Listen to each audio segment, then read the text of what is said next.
ተመልሰናል አድማጮቻችን ከኛ ጋር እየቆያችሁ ስለሆነ እጅግ ነው እናመሰግነው። የትሪብል ተስፋ ያላቸው ቡድኖች አሉ በስፔን ላሊጋና በጣሊያን ሴሪያ። የባርሴሎናን ጉዳይ እንመልከተው። ባርሳ እንግዲህ በዚህ የውድድር አመት ጉዞ በጣም አስደናቂ ነው። ሃንሲ ፍሊክ ገና በመጀመሪያው ውድድር አመታቸው በዚህ ጊዜ ላይ ትሪብል ተስፋ መኖር ማለት በጣም ትልቅ ለውጥ ይመስለኛል አይደለም? ምክንያቱም በላሊጋው አሁንም አይታወቅም። በርግጥ የ3 ነጥብ አድቫንቴጅ ሊኖራቸው ይችላል ከኦሳሱና ጋር ያላቸውን ጨዋታ የሚያሸንፉ ከሆነ። ሪያል ማድሪድ እዛው አካባቢ ነው ያለው በነጥብ አሁንም ቢሆን እኩል ናቸው።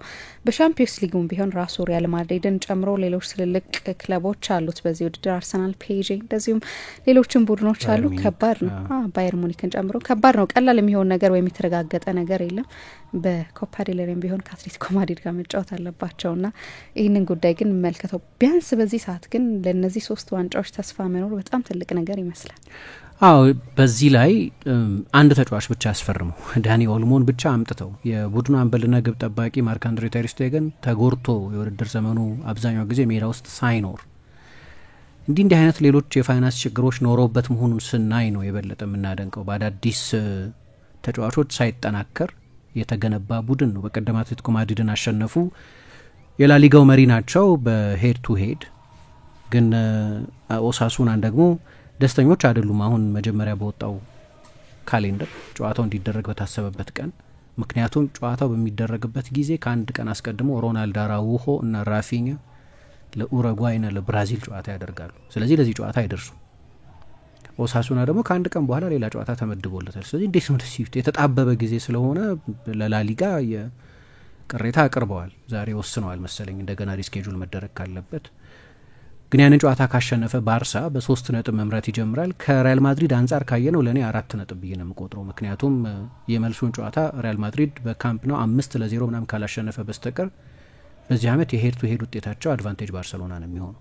ስለዚህ እሱን እንደ 1 ነጥብ እንቆጥረዋለን ወይም እንደ ተሻለ የጎል ክፍያ ወይም የጎል ልዩነት እንቆጥረዋለን ማለት ነው። 3 ነጥብ ብቻ አይመስለኝም ከሆነ ያንን ጨዋታ ካሸነፉ 4 ነጥብ ተብሎ ነው መሰላት ያለበት በላሊጋ ተፈጥሮ ምክንያት። ባርሰሎና በሚቀጥለው ክላሲኮ በማድሪድ ውጤቱ ካልተገለበጠ ከ4-0 በላይ በሆነ የጎል ልዩነት ስፋት ካልተሸነፈ በስተቀር ያቺ አድቫንቴጅ በጣም ቁልፍ አድቫንቴጅ መሆኗን ማስተዋል ያስፈልጋል። በዚሁ አድቫንቴጅ ከዚህ በፊት አሸንፈዋል ሪያል ማድሪድ 2007 የካፔሎ ቡድን ከራይካርድ ቡድን ጋር እኩል ነበር የነጥብ ብዛቱ የነበረው። ባርሳ ሁሌም ከሪያል ማድሪድ ይልቅ የኮቾች ቡድን ተደርጎ የሚታይ ነው። ሪያል ማድሪድ የትልልቅ ስታር ተጫዋቾች ቡድን ተደርጎ ነው የሚታየው ከ1960ዎቹ ጀምሮ።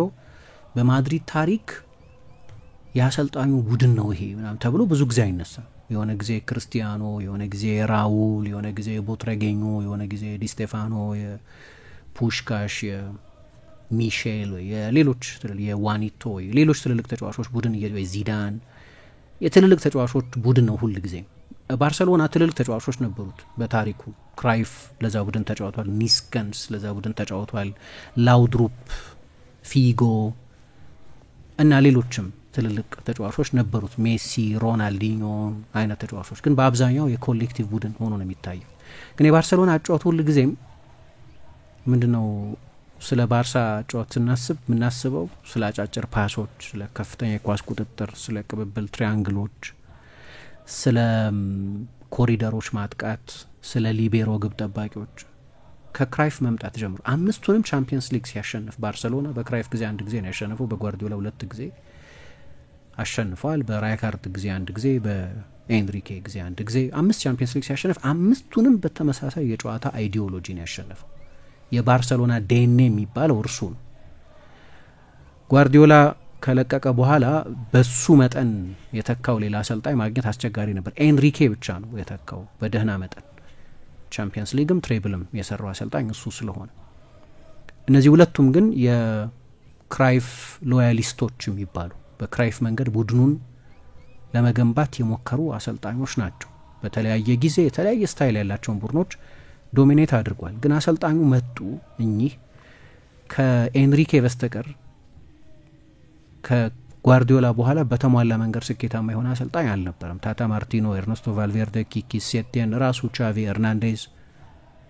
አንዳንዶቹ የሚሉት ራሱ በቃ የባርሳ ዲኤንኤ በሾርት ፓስ፣ በሊቤሮ ግብ ጠባቂ፣ በሆሪዞንታል አጫወት ምክንያት ነው ፕሮግረስ ያላደረገው የሚሉ ሰዎች አሉ። ሌሎች ብዙ ምክንያቶች እንዳሉ ሆኑ አሁን እኛ አሰልጣኝ ሲመጡ በየትኛውም የባርሰሎና የቅርብ ጊዜ ታሪክ አይተን የማናውቀውን አይነት ቀጥተኛ እግር ኳስ እየተጫወቱ ነው።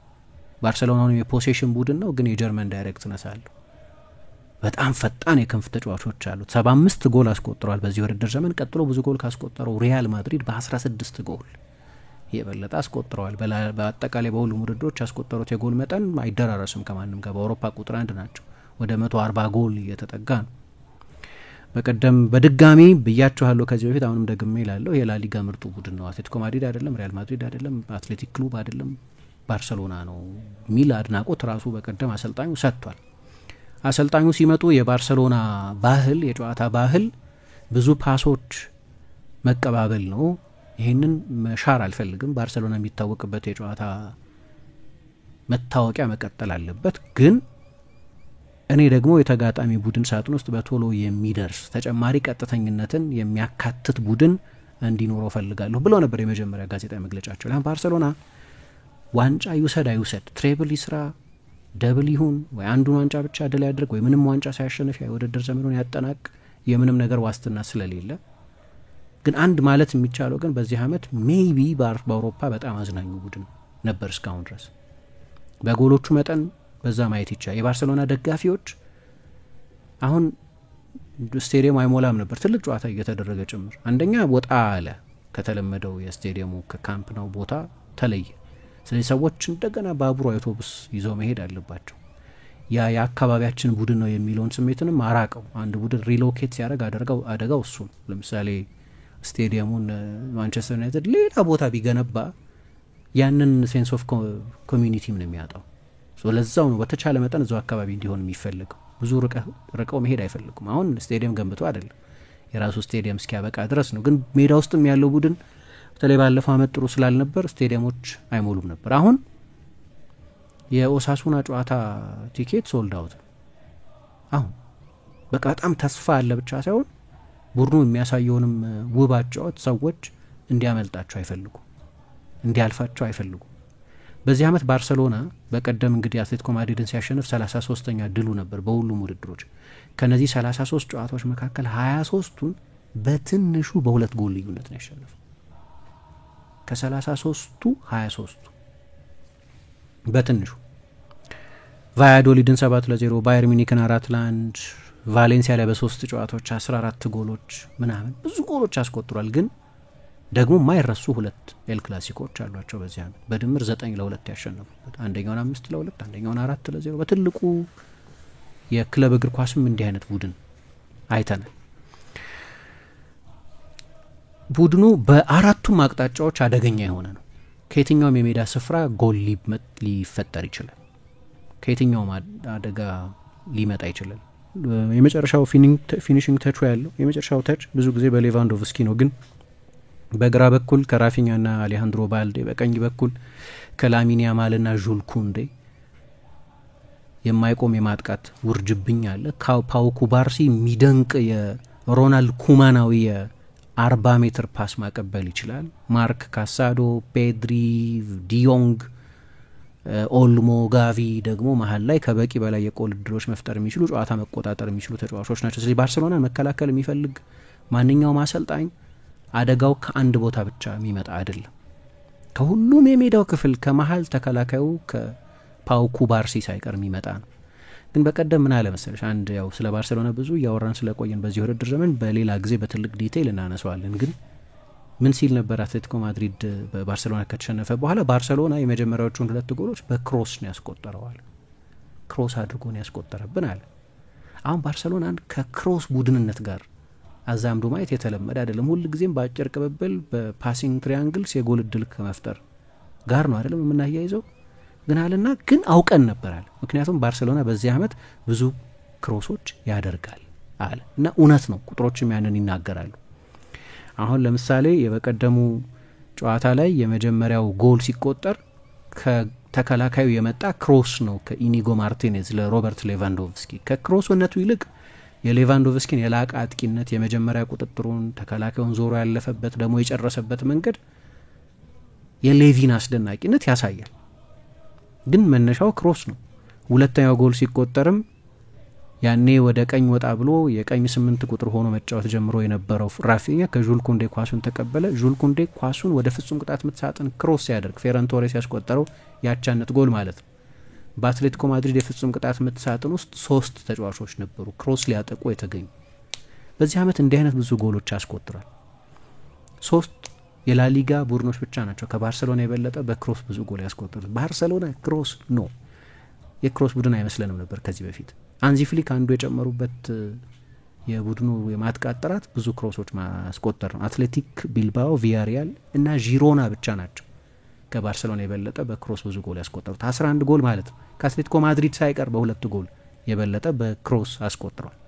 አንዳንድ ጨዋታዎች ላይ ለምሳሌ ከቫሌንሲያ ጋር በነበረው ጨዋታ የመጀመሪያው ጎል ሲቆጠር ላሚን ያማል ነው ክሮስ ያደረገው። ራፊኛ ምልክት ሰጠው፣ ወደ ሩቁ ጎል ሮጠ። በቅርቡ ኒር ፖስት ወደሚባለው ደግሞ ፌርሚን ሎፔዝ ሮጠ። ስለዚህ ሁለቱ በቀኝና የቅርቡንና የሩቁን አንግል ያጠቁት 2 ተጫዋቾች የቫሌንሲያን ተከላካዮች ስትረች ያደረጓቸው። መሀል ላይ መጣና ያንን ክሮስ ፍራንኪ ዲዮንግ አስቆጠረው። ሁሌም ሳጥን ውስጥ ብዙ ፕሬዘንሶች አሏቸው። ሁለተኛው ጎል ሲቆጠርም ልክ እንደዚሁ በተመሳሳይ አሌሃንድሮ ባልዴ ነው ክሮስ ያደረገው። ፌርሚን ሎፔዝ የሩቁን አንግል ታርጌት አድርጎ ሮጠ፣ ለክሮስ የተዘጋጀ ሆነ። የቅርቡን አንግል ፌርሚን ሎፔዝ አጠቃው፣ መሀል ላይ ተገኘና ፌራን ቶሬስ ጎል አደረገው። ብዙ ጎሎች በዚህ ዓመት ያስቆጥራሉ። አሁን ባለፈው በጥቂት ቀናት ልዩነት ነው ሪያል ማድሪድንና ባርሰሎናን አትሌቲኮ ማድሪድን ሲገጥም ያየ ነው። የሪያል ማድሪድ ተጫዋቾች የአትሌቲኮ ማድሪድን ጀርባ ያጠቁም ምል ነበር በቀደም። ቢሃይንድ የሚደረግ ሩጫ አልነበረም። ስለዚህ ቪኒ ይመለሳል፣ ሮድሪጎ ይመለሳል። እምባፔ ክሮስ ማጥቃት የሚወደ ተጫዋች አይደለም። ስለዚህ ማድሪድ 60% ኳስ ይዞ ለማን ክሮስ ይደረጋል? ሳጥን ውስጥ ሰው የለም። ባርሰሎና ግን በልምምድ ሜዳ በደንብ የተሰራ በግለሰቦች ፍቃድ ላይ የሚመሰረት ሳይሆን በአሰልጣኙ እኔ ነኝ ቡድኑን የሰራው ና አይሉም እኮ የላማሲያ ውጤት ነው፣ የፊዚዮቹ ውጤት ነው፣ የምክትሎቹ ውጤት ነው ብለው ምስጋናውን ለሌሎች ሰዎች ለመስጠት ይወስናሉ እንጂ እያንዳንዱ የባርሰሎና ሙቭመንት ልምምድ ሜዳ ላይ የሚስተዋል እና ደግሞ አይቆምም። አሁን ሰዎች በጣም ብዙ ወጣቶች ስቴዲየም ይሄዳሉ አሉ። እንደምታውቂው እንደ ጄራርድ ፒኬ አይነቶቹ ሰዎች አሁን እግር ኳስ መለወጥ አለበት፣ ምክንያቱም የሰዎች አቴንሽን ስፓን እየቀነሰ ነው። 90 ደቂቃ ጨዋታ እያየ የሚቆይ ሰው የለም። ስልኩን ይነካል ወይ ቲክቶኩን ያያል ወይ ሌላ ነገር ያደርጋል። እግር ኳስ ኮንቲኒቲ የለውም፣ ይቆራረጣል። ለዚህ ነው እኮ ልክ እንደ ባስኬትቦል በስቶፖች የሚደረግ የ60 ደቂቃ ጨዋታ እናድርገው የሚሉት ሰዎች 90 ደቂቃ በስቷል የሚሉ ሰዎች አሉ። ፍሎረንቲኖ ፔሬዝ ራሳቸው ወደ ሱፐር ሊግ ሲሄዱ አንዱ ማቅረብ የፈለጉት ነገር የሰው አቴንሽን ስፓን ስለቀነሰ አሁን እንደ ድሮ ማንም ሰው 90 ደቂቃ ያይም የሚል ነው። የባርሰሎና ጨዋታ 90 ደቂቃ የምታየው አይነት ጨዋታ ነው። ምክንያቱም ቫር ካላቋርጠው በስተቀር ኮንቲኒቲ ያለው ፉል ኦፍ አክሽን፣ ብዙ ሙከራ አለ። ከየትኛውም የሜዳ ክፍል አደጋው ይመጣል። ከኩባርሲ ሊመጣ ይችላል። በቀደም የመጀመሪያ ጎል ሲቆጠር አደጋው የመጣው ከኢኒጎ ማርቲኔዝ ነው። ስለዚህ ኢኒጎ ነው ኳስ የያዘው፣ ምንም አይመጣም ብለሽ አትዘናጊ ማለት ነው። ኤኒ ታይም የጎል እድል ሊፈጠር ይችላል እና ለትሬብል ነው እየተጓዙ ያሉት። 132 ጎል አስቆጥረዋል። ብዙ ጨዋታዎች ላይ 4-5 ጎሎች ነበሯቸው። ኦሳሱናን ካሸነፉ የላሊጋ ሻምፒዮን ለመሆን ያላቸው እድል ቢያንስ ይሰፋል። ሻምፒዮን ይሆናሉ ማለት አይቻልም። ቀሪ ጨዋታዎች አሉ። ብዙ መለዋወጦች አይተናል በዚህ ውድድር ዘመን። 14 የተለያዩ ጨዋታዎች ላይ ላሊጋ ይመራ የነበረው ቡድን ሳያሸንፍ ቀርቷል በዚህ ዓመት። ስለዚህ ኢንኮንሲስተንሲ ያለ ሁሉም ቡድኖች ውስጥ የሚታይ ነው። ካሳዶር ተጎድቷል እየተባለ ነው። እስከ ሲዝኑ መጨረሻ አይመለስም ያለው እዛ ቦታ ላይ ዲዮንግ ነው። ዲዮንግ ለነገሩ ቦታውን ቀምቶታል። ግን ችግሩ ምንድነው? ጋርሲያና ዲዮንግ ብቻ ነው ያሉት። ዲዮንግ ራሱ የፊትነስ ችግር ስላለበት፣ ጋርሲያ ደግሞ ሲጀመርም ተከላካይ ስለሆነ። ግን እንደ ቡድን በዚህ ዓመት ባርሰሎናን ማየት ትሪት ነበር፣ ደስ የሚል ነው ለማለት ነው።